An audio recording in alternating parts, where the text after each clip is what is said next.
Welcome to Gemara Markings. Today's Shiur is Yuma Daf Aleph. We begin our Shiur 6 lines from the top of Daf Aleph.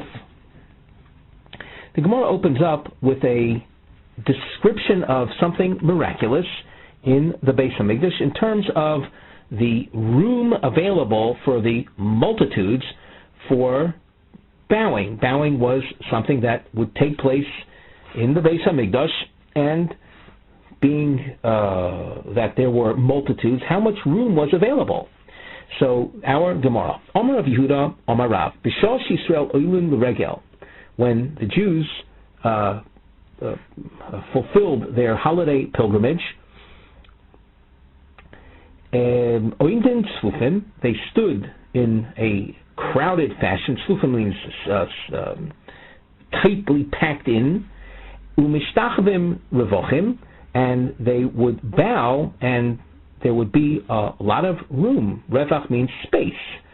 V'nimshachim achas esrei amo achure beis hakapores, and the crowd would extend, filling the entire temple courtyard, including the 11 amos that were on the far side, to the west of the Kodesh HaKadoshim.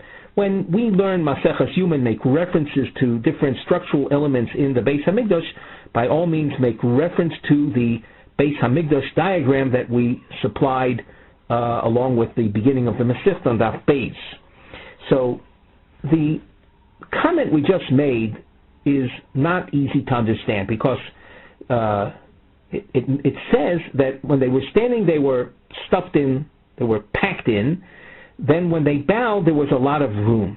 Now, if there was a lot of room when they bowed, so why was it necessary for them to go and extend to the far side to fill up the entire Azorah? So the Gemara says, well, we didn't present it quite accurately. The Gemara's question of my Komar, we just presented the question as if they bowed with a lot of room, so then what forced them to go behind the Kodesh HaKadoshim, what we call Achorei Beis HaKapores? So the Gemara answers, Hochi Ka'omar. The statement should be understood thusly. Afal pi shenimshochem achas esrei amo Achorei Beis HaKapores v'omdim tzfufim, even though there was such a large crowd that forced them to fill the Azorah, including the area behind the Kodesh HaKadoshim, behind the Beis HaKaporos, and even so they were still standing in a congested, tight, packed fashion. When they bowed, and there was plenty of room for them to prostrate themselves out on the floor. And this was one of 10 miracles that took place in the Beis Hamikdash. On the side, we introduce this section of Gemara with our Nosauer topic heading, Asora Nisim Dahoyu Bebeis Hamikdash. So the source begins enumerating miracles. We should point out that this discussion concerning miracles and how many there were and what they were continues down Omid Beis as well. So the source begins, Asora Nisim Nasu Beis Hamikdash, 10 miracles were performed or took place in the Beis Hamikdash. Lo hipila isha mereach basar hakodesh. Literally, or translation is, a woman would not miscarry, even though there was the very pleasant and attractive smell of the sacrifices being consumed in the fire of the Beis Hamikdash. So, just a little elaboration on that. A pregnant woman who becomes very desirous of something, this could be a basis or a source of endangerment to the child she's carrying. In fact, we know that there are certain laws of leniency in the laws regarding Yom Kippur and a woman who is pregnant. So this was miraculous, that the woman would never miscarried, even though she would experience this very seductive smell of the sacrificial meat being offered. Number 2, velo hisriach basar hakodesh me'olam. Sacrificial meat never rotted. Number 3, velo nira zvuv bebeis hamidbochayim. And a fly was never seen in the slaughter area of the Beis Hamikdash. Number 4, velo ira keri lekohen gadol b'yom kippurim. A male emission never issued forth, never took place with regard to the Kohen Gadol and his service on Yom Kippur. As we've been explaining in previous dapim, we were concerned that the Kohen Gadol remained tahor, and we strove to keep him awake all night so as not to experience this. So, in fact, over all the years of the Beis Hamikdash, he never experienced keri. V'lo nimtza psul. A disqualifying factor was never found. Ba'omer u'b'shtei alechem u'b'lechem aponim. These are different types of grain offerings, meal offerings, and Rashi points out how important it was that this miracle takes place, that there was never a psul that afflicted or affected the Omer. The Omer was brought on the 16th of Nisan, right after the first day of Pesach, and it was the first grains to be harvested of the new crop, so that if anything would have happened to the Omer, there wasn't any time to find any replacement for that which became puzzle. And likewise, with regard to the Shtei Alechem, they were baked. The 2 loaves brought on Shavuos were baked Erev Shavuos. And they were brought to the Beis Hamikdash on Shavuos itself. And their baking is not allowed to be done on Shavuos. It had to be baked Erev Shavuos. So if anything would happen to make the Shtei Alechem puzzle, so they would have no way of replacing it. And the same thing with regard to the Lechem Haponim. The Lechem Haponim was distributed on Shabbos, and it had to sit on the table from Shabbos to Shabbos. And if any disqualifying factor would set in to the Lechem Haponim, it was baked on a standard basis. It was baked on a Friday, and if any psul would happen, so the shulchan would remain without any breads for an entire week.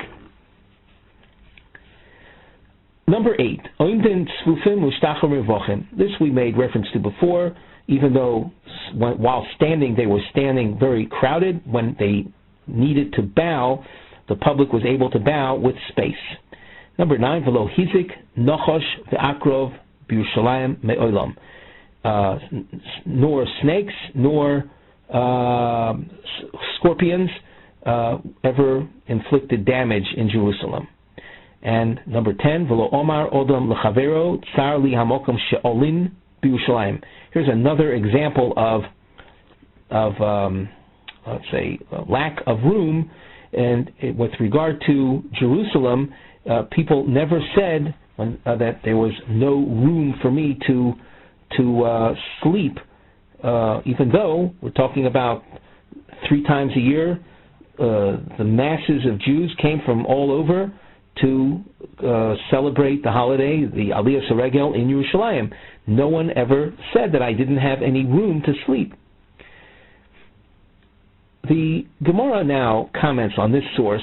Pasach b'Mikdash, the source opened up with 10 miracles in the Beis Hamikdash, the same Yerushalayim, and it ends off. Actually, you don't find 10 in the Beis Hamikdash. You find 8 in the Beis Hamikdash. 9 and 10 were Jerusalem associated. So the Gemara says, okay, you just said we're missing 2. Well, I have 2 more for the Beis Hamikdash. So we'll replace the two that are missing. Desanya, the Tanaic source, features two more miracles. Me'olam lo kavu gishomim eish shel atse hamrocha. It never happened that rain ever extinguished the fires of the wood on the temple, on the altar fireplace. So that even though it may have rained, the fire continued burning. The fire of the altar that stood in the open courtyard of the Beis Hamikdash. Number two, v'oshon hamarocha, the smoke rising from the altar fireplace. Afilu kol haruchos sheba'olam boi u'menashvos boi, even if all the winds of the world would come and blow, ein mezizos oisoi mimakomo. It wouldn't push or budge the smoke from its spot. In other words, the smoke continued to rise and not be affected by the winds blowing. There is more to say on this topic, which Mirz Hashem will get to later. But we see two more miracles. Now the Gemara has a series of questions. We've highlighted them with our diamond, one of our series markings, and you'll see that this series extends till the upper part of Omid Beis as well. And on the side, under our Mivneh heading, Vesu lo, are there no others? These are Kushos al ha dekatoni liel dehoyu rak asora nisa Beis Hamikdash arei roim shoyu yoser. Before we said there were only 10 miracles of Beis Hamikdash, but behold, we see there were more. So the Gemara asks, and of course, what we'll have to do at each stage is, after asking the question, we'll have to explain why were these additional miracles not counted? Why did the source say there were only 10? So the Gemara asks on the first wide line at this diamond, it asks, Vesu leka, were there no others? V'hatanya Rav Shmaya Mikalnebo, Kalnebo is a place, Rav Shmaya from that place says, Shivrei Kleicheres Nivloin B'Mekoimon. Broken pieces of clayware. These are the clayware referred to here. The clay vessels are those vessels that were used for boiling. They were used as pots for boiling kotshe kotzim. Kotshe kotzim are meat of sacrifices of a high holiness category, and the absorption that takes place into these clay pots is paste that's absorbed into the walls, and that becomes forbidden, known as nosar. Nosar is that which is left beyond the allotted time for eating a sacrifice. So what do you do with vessels that have now absorbed that which is forbidden? So the halacha says, and Rashi quotes this, they need to be smashed. And the smashing takes place in the Azora, because we're dealing with kotshe kotzim. Kotshe kotzim is a type of sacrifice that can't leave the Beis Hamikdash. Well, what does it say in this source? It says that the shivrei klicheres nivloim b'mkom, they were absorbed into the ground, absorbed where they were placed. If they wouldn't be absorbed, so we're talking over the course of hundreds of years, you would have mountains of broken shards accumulating in the Azora. So miraculously, they were absorbed into the ground. V'omar Abaye, notice we have a number 2, another miracle. Murav v'noitza v'dishon mizbeach hapnimi v'dishon hamenorah. There's a number of items mentioned here. The murav v'notza are a reference to the innards of a bird offering, of an olas ha'of. An olas ha'of was a bird offering was completely burnt, and its innards, along with the dishon mizbeach, this is the ash from the golden altar that was used for spice offerings, the keturis was offered there. The ash from that mizbeach is the dishun mizbeach hapnimi. The dishun hamenorah, this is a reference to the ash and the charcoal residue from the menorah. Now, all of these items also nivloyin b'makomon, were also miraculously absorbed into the ground. So the question is, why were these not counted in the list? So up till now we have accounted for 10 miracles because we added the lo kavu geshamim eishal asamarocha and the winds not affecting the Oshana Marocha. But what about these 2 more?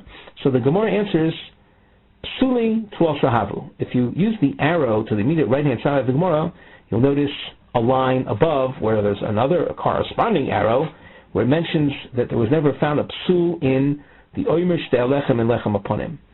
Instead of counting them as we did, as 3 separate things, 3 separate examples, count them just as one.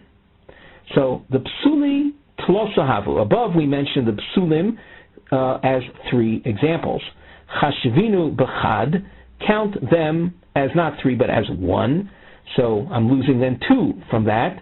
So apik tray, I take out 2. The ayol tray, and I replace those 2 missing with these 2. The shivrei cheres and what Abaye says, murav notes v'dishin, etc., were absorbed into the place. The Gemara says, well, if you are condensing lists by virtue of the fact that they have something in common, well, lihachi bluin nami trei havu, these 2 examples of that which is absorbed, the shivrei klicheres and the murav notes, etc., were absorbed. They were counted as 2. Chashvinu b'chad, count them as 1. Have them merge into 1 example. Chasru lu, now I'm missing 1 from my list of 10. So the Gemara answers, Iko nami achriti. Don't worry, we have another miracle. The Amar B'Shua ben Levi, Neis gadol hoyo naseh b'lechem aponim. There was a major miracle that was associated with the lechem aponim. Those are the 12 loaves, sometimes translated as the shoe breads, that were in the heichal on the golden table from week to week. Siluko kesiduro. Their removal was like their setting up. What does that mean? Well, when they were set up as fresh breads. They were baked on Friday, just in the next day, as they're still Shabbos, when they were set up on the table in the heichal, they're still quite fresh. Now, a week later, they were removed. That's siluko. A week later, they were removed and distributed to the kohanim, and they remained fresh an entire week, even though they weren't in a saran wrap, they weren't frozen in a freezer. They remained fresh, even though they were exposed, left there out in the air within the heichal. Shenamar, and the pasuk indicates this. It was hot bread. Was placed as hot bread as it was when it was removed.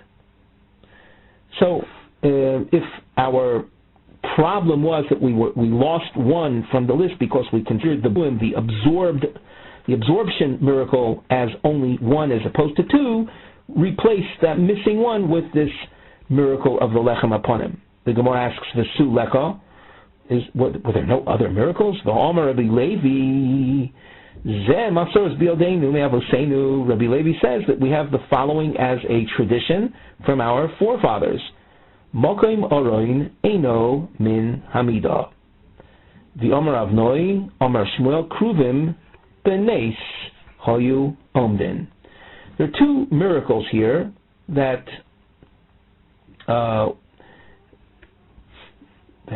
have to do with space. Items that existed, but after making calculations, we discover that though they were there, they didn't take up any space. They were above. Sometimes we speak about being above time. These were above space. Now, what do we mean by that? We know that the Kodesh HaKadoshim, the inner sanctum, the Holy of Holies, which housed the Oron, the Ark, the Holy Ark containing the 10 Commandments, the Luchos HaBris, that Oron was in a room known as the Kodesh HaKadoshim, which measured 20 amos by 20 amos. When you would approach the Oron, and let's say you approach the edge of the Oron, one of its sides, let's say the right side of the Oron, and measure from that side to the facing wall of the Kodesh HaKodeshim, it would measure 10 amos. So in our example, you measured from the right side of the Aron to the facing wall, 10 amos. Now go to the left side of the Aron and measure the distance from that to the facing wall. You'll find another 10 amos. Measure from wall to wall, you'll find 20 amos. So something is unbelievable over here. We have the Aron. When you measure from its two sides to the facing walls, you'll get a total of 20 amos, when the entire width of the room, the Kodesh HaKodashim, was 20 amos. So where was the Aron? Didn't it take up any space? So that was the miracle over here, that even though from two of its sides you'll find 10 plus 10, and when you measure the room itself you'll find only 20 amos, that's a miracle. That's what that means here. The Aron Eino Min Amido. The Aron wasn't part of the, it didn't figure in the calculations. The same thing with regard to the Kruvim. The Kruvim were statues that were heavenly ordained to be placed in the Holy of Holies that were built by King Solomon. The Kruvim, and the Kruvim were, say, angelic figures with wings that were spread out. And just for the sake of this Gemara, there's another discussion, a much more involved discussion in Maseches Bava Basra regarding these Kruvim, but making the assumption right now, for simplicity purposes, that the wings were at the sides of the bodies of these Kruvim. Again, we're dealing with the dimensions of the Kodesh HaKadoshim. The Kodesh HaKadoshim was 20 amos by 20 amos. The extended wing span, well, each wing measured 5 amos. You have two statues. That would be a total of 4 wings. Sometimes we refer to them as wingspans, but 5 amos for the right-hand side wing, 5 amos for the left-hand side wing of one statue. The next statue likewise had extended wings, tip to tip. So you would have wings itself would account for 20 amos. However, the wings in our illustration are attached to the side of the body of the Kruvim.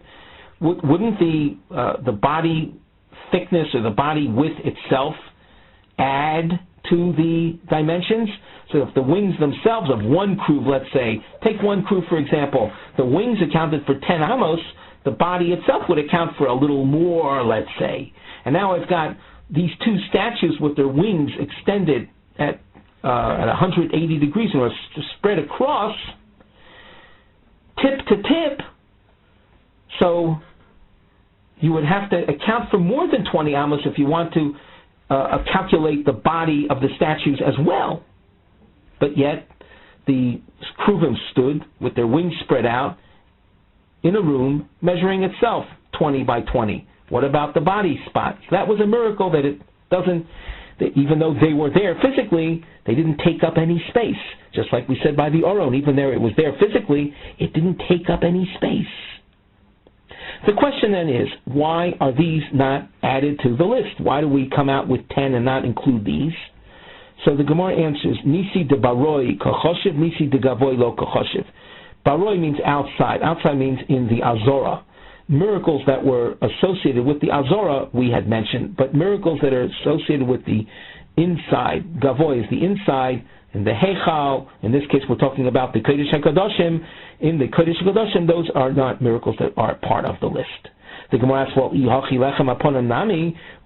showbreads as well, Nisi de Gavoy Have, that was an inside miracle, wasn't in the Azora. The showbreads are kept on the golden table, on the Shulchan, in the Heichal. So it wasn't something that was in the courtyard. People didn't see that.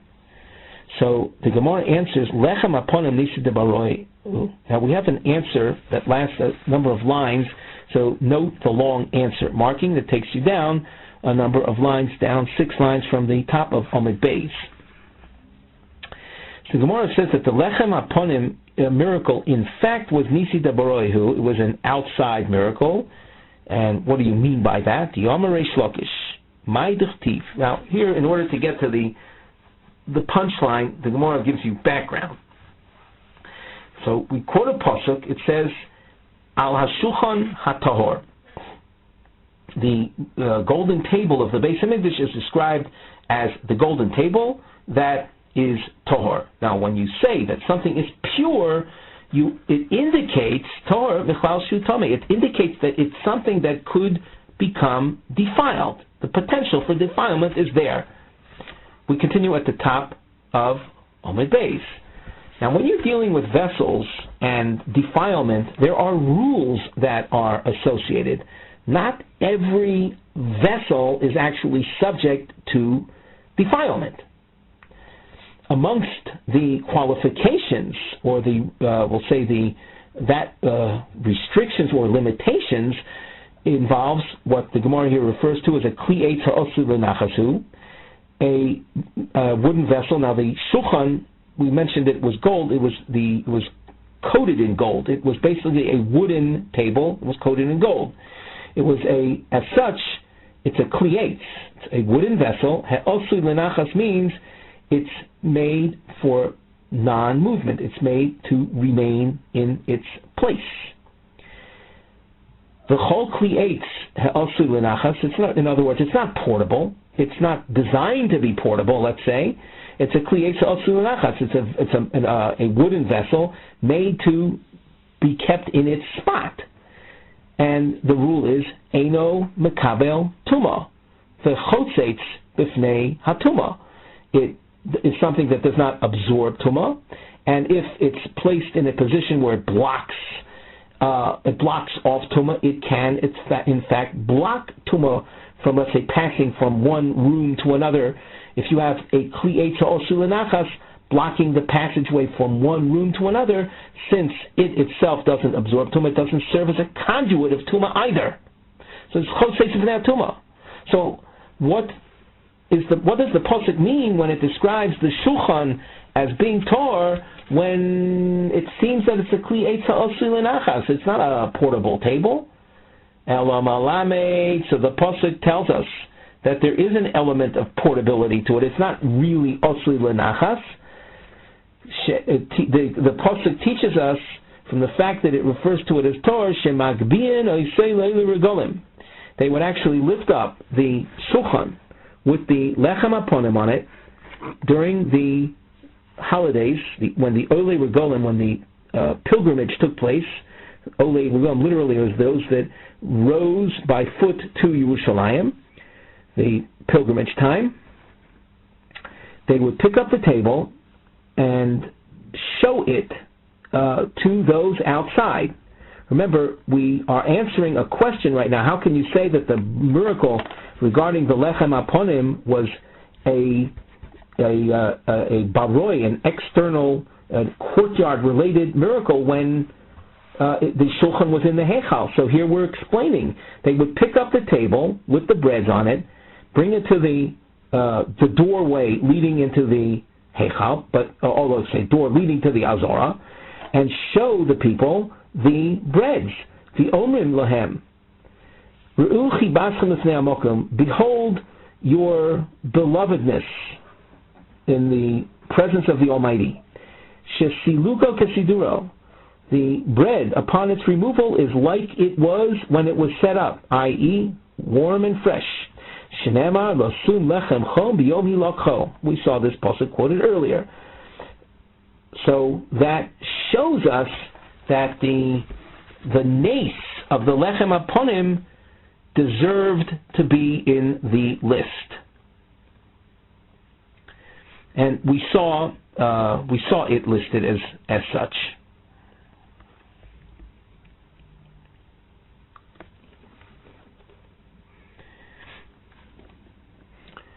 Let's give credit to Rabbi Yeshua ben Levi, who's the one that introduced the nace of lechem aponim as helping to complete the list of 10 miracles. So it was one of the 10 miracles that was a Nisa de Baroi. Continuing. Question. Notice this question also lasts a number of lines. V'su leka, were there no other miracles? V'omar Roshaya, b'shol shebona shlomo beis hamikdash, at the time that King Solomon built the Beis Hamikdash, nota boy kol minei megodim shel zov.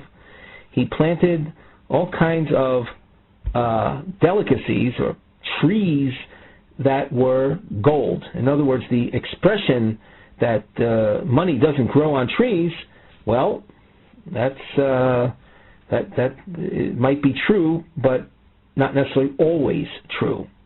There were trees that apparently produced gold.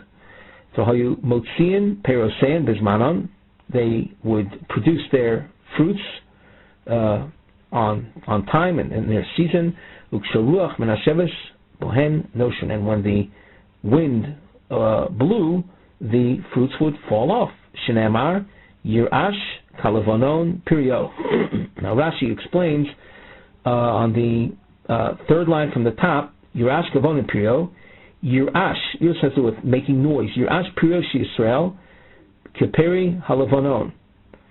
The fruits of Yisrael would be like the fruits of Lebanon. Now, Lebanon has to do with the Beis Hamikdash. Alma yesh pere belevanon uvon hu Beis Hamikdash. Lebanon is a reference to the Beis Hamikdash. Elsewhere, the Gemara explains that Beis Hamikdash cleanses people from their sins. It's malabein. Malabein has to do with whitening something, as you would whiten something that's soiled. So Levanon is a term used for the Beis Hamikdash, which is a location of penitence and forgiveness. Umal harash, what was the noise referred to in the pasuk? Ksheruach lesheves ve'makishin zerazer rashim, when the wind would blow, so these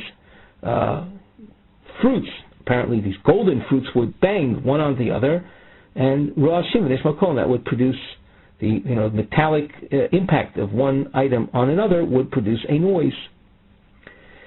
So the Gemara continues with Rabbi Shaya's description. When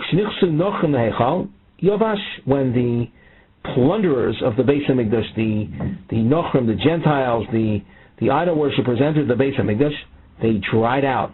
Shnemar uperach levanon umlau.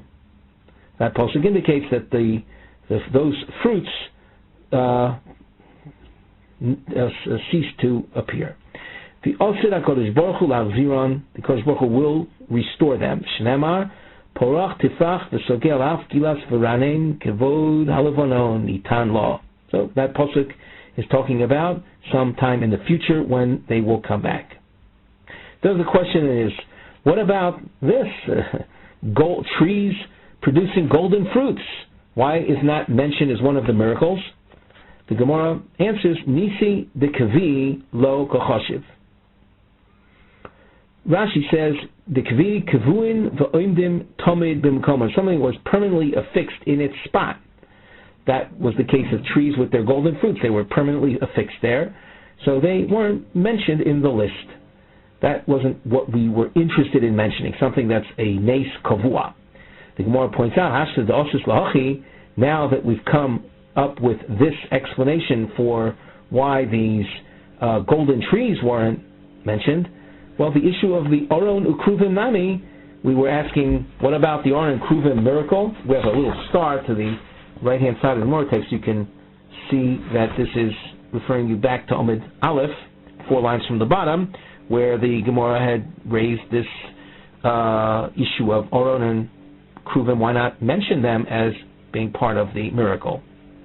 The Gemara gave an answer, namely Nisi de Gavoy lo kochoshiv. But now that you're telling me regarding the trees that we're not counting them because of Nisi de Kavi, regarding the Oron and Kruvim Nami, Nisi de Kavi, they were ongoing, permanent miracles dealing with something that was fixed in its place. The Oron and the Kruvim were fixed in their location in the Kodesh HaKadoshim. Omar Mar, the Oson Hamarocha. Again, if you have any trouble locating where this is from, use the markings.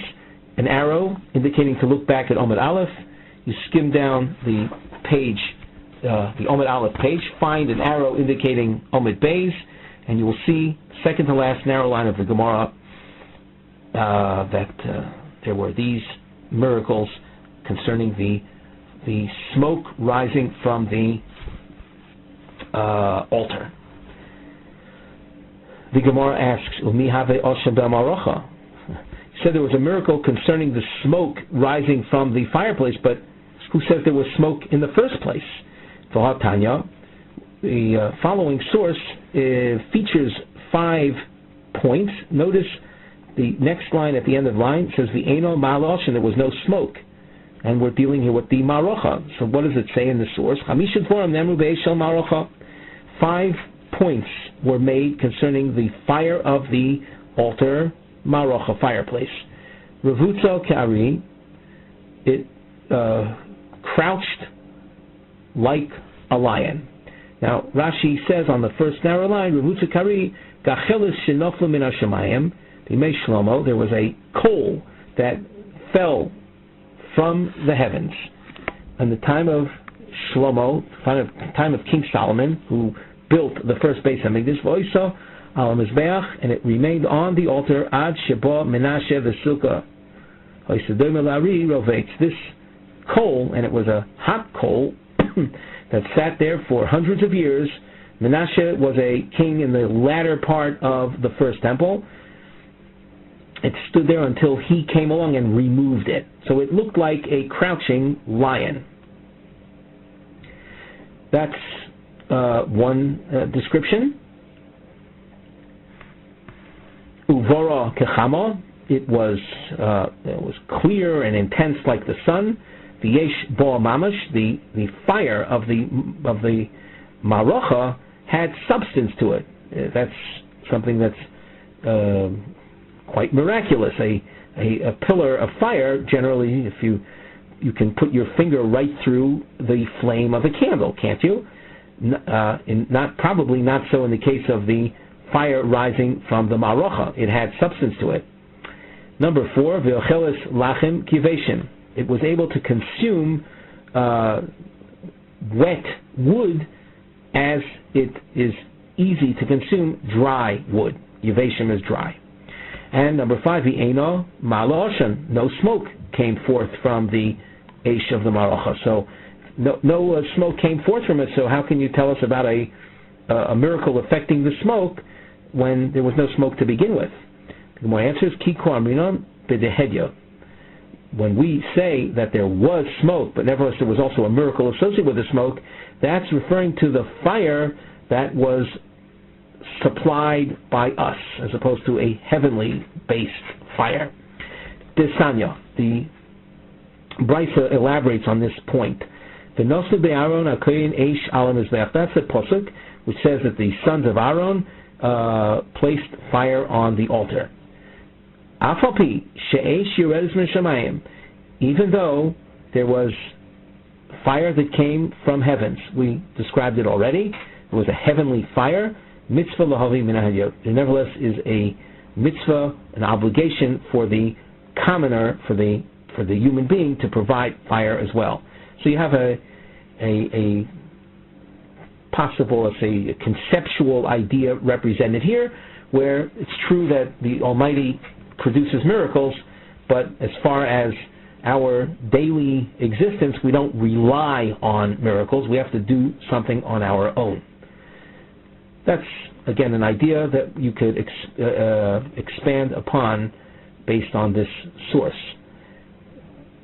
The Gemara, after having answered that question concerning smoke and saying there was smoke, but that's from the fire that we supplied, as opposed to the fire that was coming from the fire from the that was of a heavenly origin. It didn't produce any smoke. We mentioned Revutza Ke'ari, that the heavenly fire appeared as the coal producing the heavenly fire. That coal was crouched like a lion. Question: Rabbi Chanina tells us, I saw the fire Uravutso kekelev, it was crouched like a dog. Lo kashya, kan v'mikdash rishon, kan v'mikdash sheni. In the first temple, it appeared like a crouching lion. In Mikdash Sheni, in the second temple, which was less in significance, so it was like a dog. The Gemara asks a question, and this question lasts a number of lines. So it asks, Uva Mikdash Sheni mihavoi, and in the second temple, was there any heavenly fire to begin with? And as we're saying that there was a heavenly fire that was produced from a coal that looked like a crouching dog, but there wasn't any heavenly fire. Rav Shmuel bar Inyo, my dichtiv. Rav Shmuel says, what is the meaning of this pasuk? And that we're going to read a pasuk, 3 words, but we're not really so much looking at the words, but more the spelling. The pasuk says, ve'ertzeh bo ve'ekovda. Now in our Gemara markings, we wrote in the vowels. However, in a traditional scroll, in a traditional Tanakh, it's not written it's handwritten like you would write a Sefer Torah, so there are no vowels in the letters. So this word, ve'ekovda, without vowels, you would have read it as something else, ve'ikoved, ve'karinon, and yet we read it as if it has a hey in it. See, the word without the vowels and without a hey would not lead us to read it as ve'ekovda, but we do, ve'karinon ve'ekovda. My shna de mechusar hey. So why in the traditional text is the hey missing? The hey that really enables us to read it as ve'ekovda. So that's how we read it. We read it as if there were a hey there, but it's missing. So why is that? The Gemara explains that we should have pointed out that this pasuk ve'ertzeh bo ve'ekovda is a pasuk referring to the second Beis Hamikdash. So you have a reference to the second Beis Hamikdash with a word missing a hey. So the hey has a numerical value of 5. Elu chamisha dvorim shehoyu bein mikdash rishon le'mikdash sheni. This is a reference to 5 points of difference between the first temple and the second temple.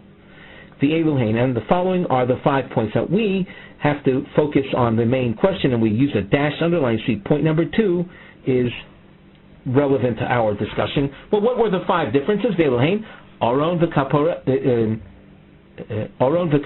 sukruvim.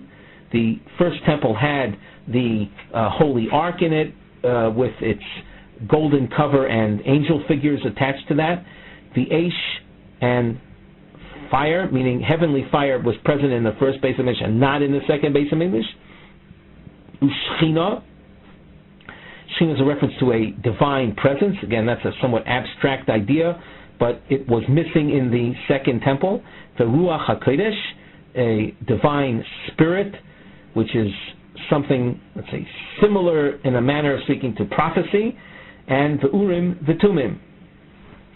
And the stones of the breastplate of the Kohen Gadol, Tosfos points out, the stones were there, but they did not light up miraculously as they did in the first temple. When questions were posed to this breastplate, the answer would be supplied by its lighting up. That didn't take place in the second Beis Hamikdash. So our question is, how can you say that in the second Beis Hamikdash the heavenly fire appeared as a crouching dog when there was no heavenly fire? The Gemara answers, Amri, in Ma'avahavi, it was there. However, Shiur Messiah, it didn't offer any support. It didn't, as opposed to in the first Beis Hamikdash, that heavenly fire contributed to we'll call the firepower of the altar. In the second Beis Hamikdash, the fire was there, but it didn't add to the firepower of the altar.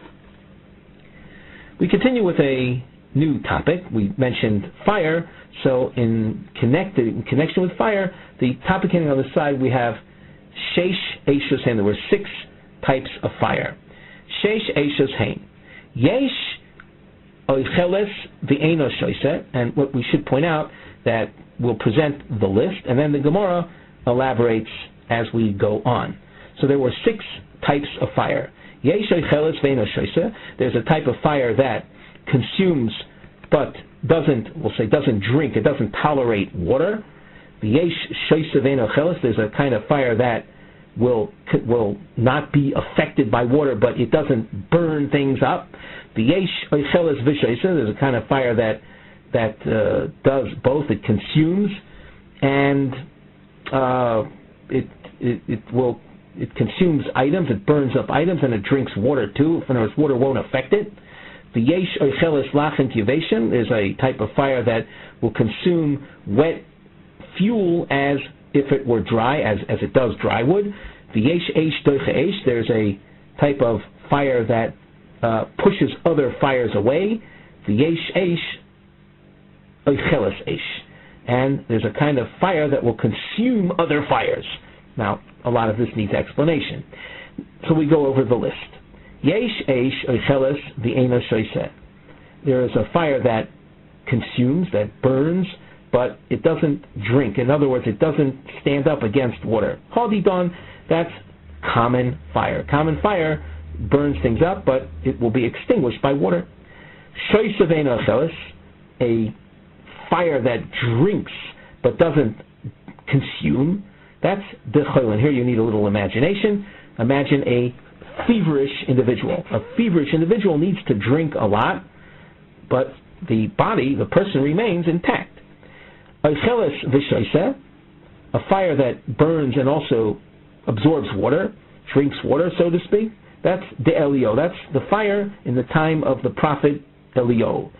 It was an event where Elio was challenged by the false prophets, the Nevi Habal, and he set up a ceremonial sacrifice in Har HaKarmel, and it says in the pasuk there, the Es Hamayim Asher Batala Lochka, the offering that Elio Hanavi made.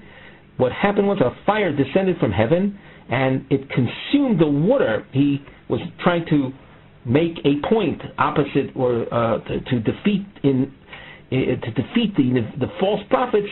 So the miracle that happened was such that a heavenly fire came and consumed even the water that Elio had set up to make his point that his sacrifices will be consumed, even though they're drenched with water.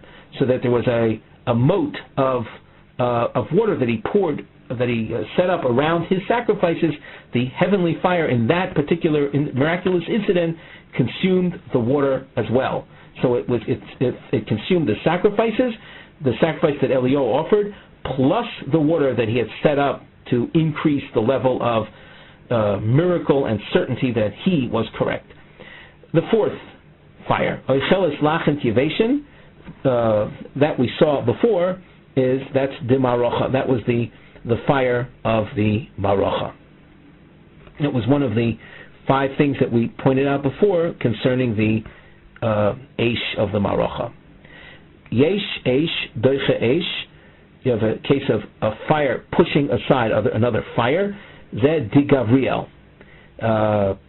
Rashi points out that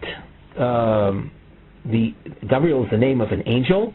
He descended to save the 3 tzaddikim, Hanan, Mishael, Azariah, that had been cast by Nebuchadnezzar into a furnace, and he came down, and the angel is a fiery entity, if you will, and he pushed away the fire of the furnace, thereby saving Hanani, Mishael, Azariah. So that's a case of fire, the angel Gabriel pushing away the fire of the furnace of Nebuchadnezzar. And finally, the Eish Ocheles Eish, fire that consumes other fire, the Shechina, the divine fire. And there's a reference, very short reference, the Omar Mor, Hoshid Etzbo B'nei V'Sor. And this is a reference to the angels that had questioned the value in creating man. Upon hearing that, the Almighty responded by destroying those angels, and we said the angels themselves represented something of a fiery nature. So the Kodesh Baruch Hu is, we'll say, the divine presence, also a form of fire. Again, all of this is mystical, it's abstract, but we have to deal with the text as it is. The divine fire consumed the angel, the angelic fire. We ask a question. We quote from the source we had earlier. We said regarding the Oshon Hamarocha. The Oshon Hamarocha, afilu kol harucha shebaolam ein mezizos oisoi limakoman. Said that the smoke rising from the Marocha, and this, by the way, is a quote that we had back on Omid Aleph. You'll notice the second to last narrow line of the Gemara back on Omid Aleph mentioned this, that the smoke rising from the Marocha would not be affected by any of the winds. Ein Mezizos wouldn't push the fire out of place. In other words, if that be the case, you'd have to just imagine a fireplace with a pillar of smoke rising as a pillar of smoke. And even as the winds blew, it remained rising in a pillar form. Well, we're going to ask now, is that really so? The Ha'omar Rabbi Yitzchok Bar Avdimi, the Motzoi Yom Tov Achron Shel Chag, the day after the last day of Sukkot. Chag is Sukkot, so we're talking about the day after Sukkot. Hakol Seifin L'Oshen Hamarocha. Everyone would look upon the smoke rising from the Marocha. And here we dashed underline the key word. Noita Klapit Safon, if it veered northerly, in other words, there was a wind blowing, pushing the pillar of smoke of the Marocha northerly. So Aniyim Smechin U Balei Batim Atzevon. The poor would be a sign of that which is coming in the upcoming season. Things would be positive. And before we go any further, we should note that the smoke of the Marocha served as a sign of that which was going to happen in the upcoming year. So if it was note klapit safon, if it was veering northwards, it would be a wind coming from the south, blowing northerly. That's called a ruach droimus. What that meant was there would be an abundant amount of fruit, and so much so that you wouldn't be able to store it up because it would rot. So the great abundance would be a source of happiness, of joy for the aniyim, for the impoverished. Ubali batim atzevim, and the store owners who ordinarily sold fruits and profited from it, atzevim, they were saddened. A situation where the southerly wind is blowing at the Motzoi Sukkos indicates a year of bountiful rainfall. Uperosein markiven, and as we explained, because of the vast amount of rain and fruits, they wouldn't be able to store up their fruits. Things would rot, and hence they would be made available to the public very cheaply. Not a klapi doron, there'll be a northerly wind is blowing, causing the Oshon Hamarocha to veer southerly, to tilt southwise. Aniyim atzevim bali batim smechem. The opposite is the case here. There'll be little rainfall, and hence they would be able to the little fruit that grew, they would be able to store it up without fear of it rotting.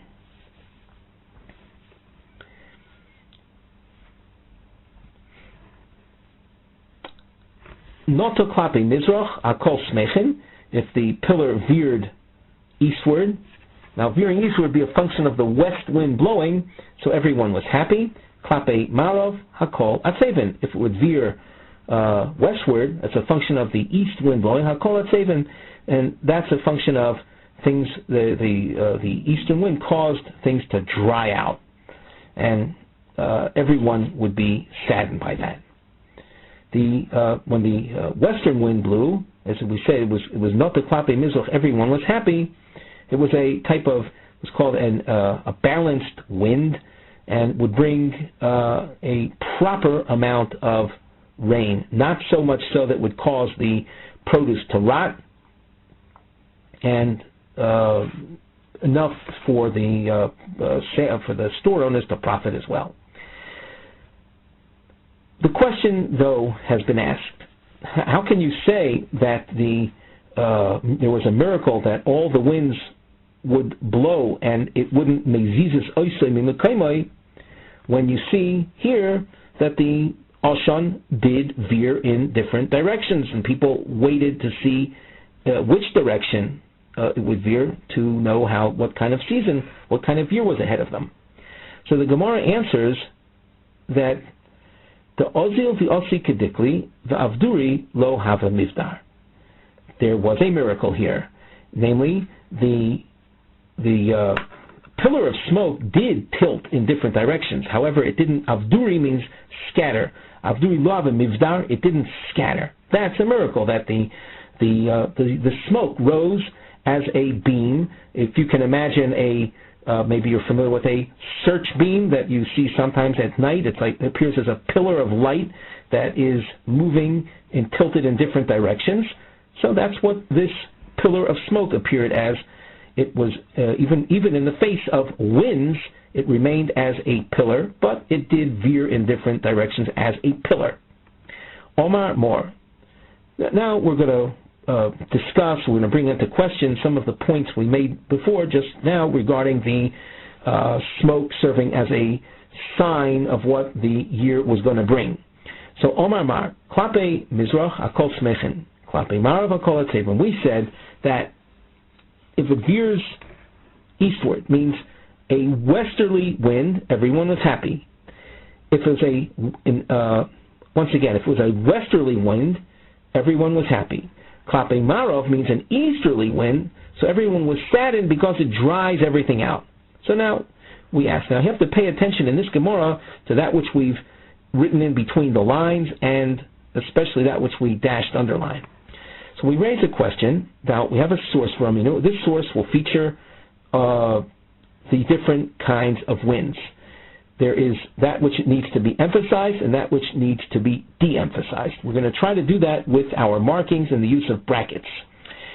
And in fact, you have a approach taken by Rashi which focuses the question just to the issue of the easterly wind. The Rach points out that the problem, the contradiction that we're going to raise, is applicable to the westerly wind as well. But we want to keep things as simple as possible. We're going to focus on the issue of the easterly wind. So up till now, you have to read what we wrote between the lines. The Ruach Mizrachis, above the term Klape Marav, there's a Ruach Mizrachis. Everyone was sad because it dries things out. V'raminu Mizrachis li'olam yafe. Here, right away, you see the contradiction. Easterly wind is always good. Ma'aravis, westerly wind, lo'olam kosher. Brackets, you see, taking you down to the last line. The main thing is the question has been asked already. The Gemara answers afterwards, lo kasha, there's no contradiction. It depends in what country you live. Halon v'halahu. In Bavel, we will answer the easterly wind is okay, it's fine, it's good. You say it has this drying out capacity. Well, Bavel was a place that was a very damp, very wet region, so it wasn't affected by this easterly wind that had the capacity of drying things out because of the abundance of wetness there. Eretz Yisrael, though, which is basically an arid country that needs rainfall, and it doesn't have natural dampness in it, so an easterly wind that will blow, that will dry things out, is negative. So now, having said that, we saw the answer, we saw the question, the contradiction, and we see the answer. Let's now go over the rest of the source. In the brackets, Ruach Tzfainis, the northerly wind, Yafa Lechitim, B'shah Sheviu Shlish. When you have a northerly wind blowing, my assumption would be at the time of Motzoi Sukkos, or it might refer to even beyond that, but the northerly wind is okay for chitim b'shal shaviu shlish if they have grown a third. So once they've grown a third and a northerly wind blows, it's good for the wheat. The kosher l'zeisim bisman shehein chotin. This northerly wind is bad for the olives when they have chotim as an early stage of their development, when the olives have blossomed. Ruach droimes kosher l'chitin b'shal shaviu shlish. The southerly wind is negative for wheat when it has developed a third. V'yafa l'zeisim bisman shein chotin, and it's good for the zeisim when they have blossomed. So it's quite the opposite, that the northerly wind is good for the chitim, bad for the zeisim, and southerly wind is bad for the wheat and good for the olives. The Omar of Yosef, Itema Morzutra, Rav Yosef, some have as a version of Marzutra, says, the Simonech, the way to remember this, which wind is good for what, remember the following: Shulchan b'tzafon, Menorah b'darom. The Shulchan, which held the breads, the lechem aponim, was breads made of wheat. The Shulchan stood in the northern part of the Hechal. So you have north associated with bread, i.e. wheat. What did it say in the source? That the northerly wind was beneficial to the wheat if it grew a third. And the menorah, which was fueled, the candelabra, which was fueled by olive oil coming from olives, stood in the southern part. That's Menorah b'darom, stood in the southern part of the Hechal. So which wind is good for the olives? If you note the source, it said it was good for the zeisim.